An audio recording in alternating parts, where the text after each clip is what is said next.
Uno, dos, tres. Hello, this is my interview with Cesar Edgar Sanchez. My name is Martin Sevilla, and I'm gonna ask you some questions. Hello, Cesar. How are you?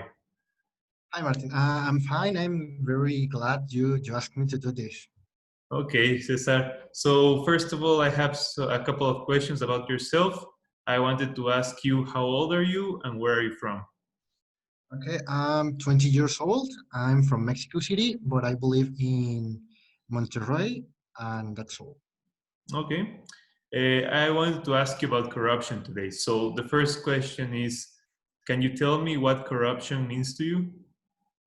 For me, corruption is the act of evading the law, like when you don't want to accomplish what the law says, so you'd like to try to not do it, like find another ways, illegal ways to do or achieve your goal. Okay. So you could tell me that it's like a shortcut you take, like to gain something you want, but not taking the steps necessary, right?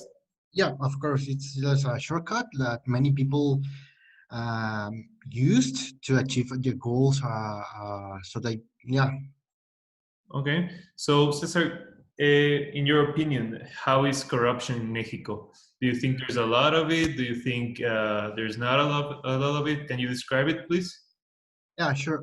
To be honest, in Mexico, there's a lot of corruption since many, like the president, governors, and many other staff from the government have done that.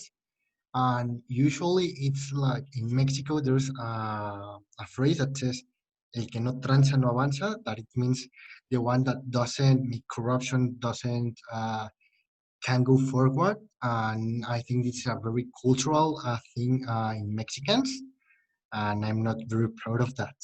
Okay. So have you ever experienced corruption yourself? To be honest, yes, it was once when I was driving. To be honest, I was driving to an unknown place and I have the cell phone.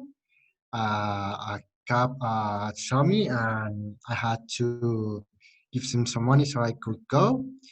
Also, taking in consideration that the cop wanted to take not only my ID but also the papers of the car, and I thought it was unnecessary that the cop had to do that. So to get a free to be free of that, I gave him some money. Okay. How did that situation made you feel? Did you feel like you were doing the right thing? Did you feel like you were doing the necessary thing? Can you describe that?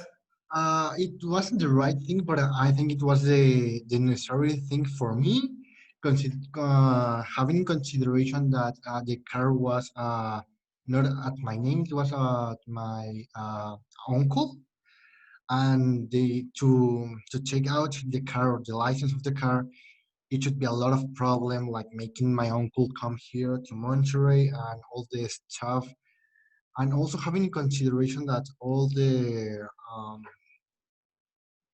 process that it will take is too long, and I really needed the car, and I really needed to go to the place that I was going.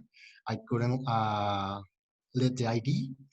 Obviously, it was not the correct thing, but I didn't feel like so bad because I knew that I must do it. It was a necessary thing that I must do. All right. So, some final questions, Cesar, about the general situation. I wanted to ask you, do you think corruption in Mexico has been increasing or decreasing in the last years? I think it's like the same, but it's a bit too higher, like in compared like in other countries.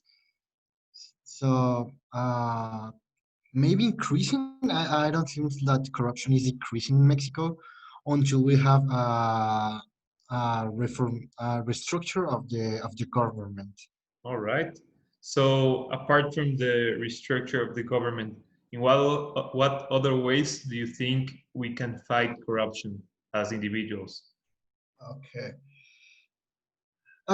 Like I'm taking right now some legal stuff. And for that, one question that they asked also about corruption.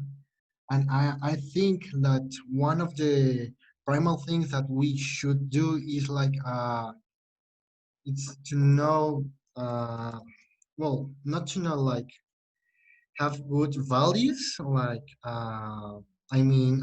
respect, don't lie, and all that stuff that make us good persons. So we have to make to have a culture based on values so that people get used to know what is right and what is wrong. Because many people, even though they know that the thing they are not doing is not right, they do it because they are like teach to do that, or like they are that teach to do that. So they don't have like that ethical or that cultural thinking that they are doing is not correct, and that stuff make us like bad in many ways. So I think like culture based in values and also helping the education that refers those values can help us not achieve that corruption. Uh, yeah, Okay, Cesar, thank you very much for the for your time. This would be all, and once again, thank you for your answers. you're welcome. All right.